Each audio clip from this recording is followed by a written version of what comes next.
বলে রে যুবক, তোমার রেখে যাওয়া সেই অর্ধবেলার টাকা দিয়ে এই বকরির পাল যাও, তুমি নিয়ে যাও। যুবক কাঁদেও, মালিক আমি ইচ্ছা করলেও অর্ধবেলার মজুরি দিয়ে বিদায় দিতে পারতাম, আমানতের খেয়ানত করি নাই রে আল্লাহ, পুরা বকরির পাল আমি দিয়া দিলাম, শুধু তোমার ভয় যদি আমলটা তোমার কাছে পছন্দ হয়, মেহেরবানি করে গুহার মুখ থেকে তুমি পাথরটা সরায়া দাও। আল্লাহর বান্দা যুবক দোয়াটা করতে দেরি হয়, আল্লাহর কুদরতে ওই গুহার মুখ থেকে পাথর তিনের এক অংশ ফাঁকা হতে আর দেরি হলো না।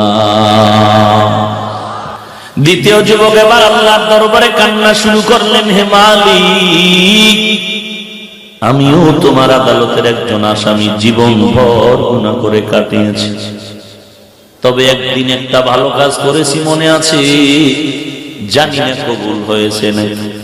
কি সেই ভালো কাজ? ওই যুবক দেখে বলে, আল্লাহ এমন কোন অপরাধ নাই করি নাই, তবে একটা কাজ আমি আল্লাহ তোমার মহব্বতে করেছি, ও আল্লাহ তুমি একটু ওই উসিলায় মাফ করো। কি সেই কাজ? আমি একদিন আমার চাচার বাড়ি বেড়াইবার জন্য চলে গেলাম। চাচার বাড়ি যাওয়ার পর বাড়ির মধ্যে গিয়া দেখি ওই বাড়িতে আমার চাচাও নাই, আমার চাচিও নাই।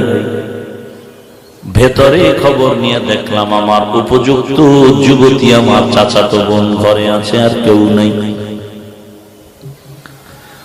ওই কঠিন সময় ঘরের মধ্যে আমার চাচা চাচি কেউ নাই, শুধুমাত্র আমার যুবতী বোন। আমি সুযোগ পেয়ে যৌবনের তাড়নায় আক্রমণ শুরু করতে গিয়ে বোনকে ধাক্কা দিয়ে মাটিতে ফেলে দিলাম।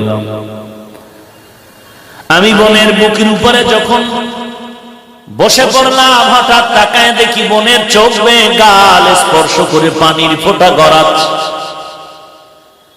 চিৎকার করে বললাম, এ বোন আমি আঘাত করি না, কেন তুমি কাঁদো?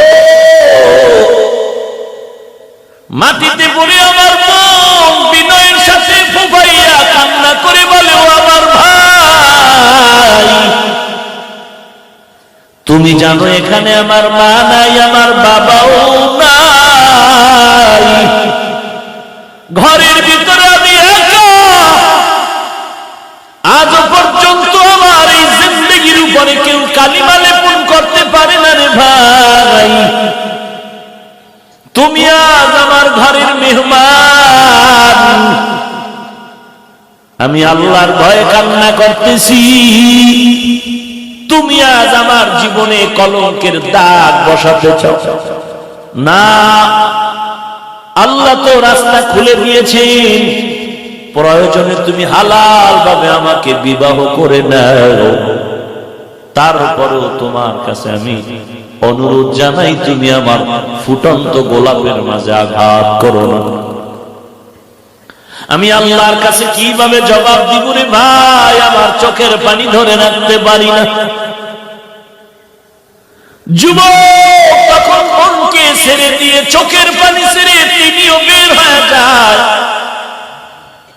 আল্লাহর বান্দা গুহার ভেতরে বলেন, আল্লাহ আমি জোর করে পারলে আমি গুনাহের দ্বার প্রান্তে নিতে পারতাম, আমার বোনের কান্নায় আমি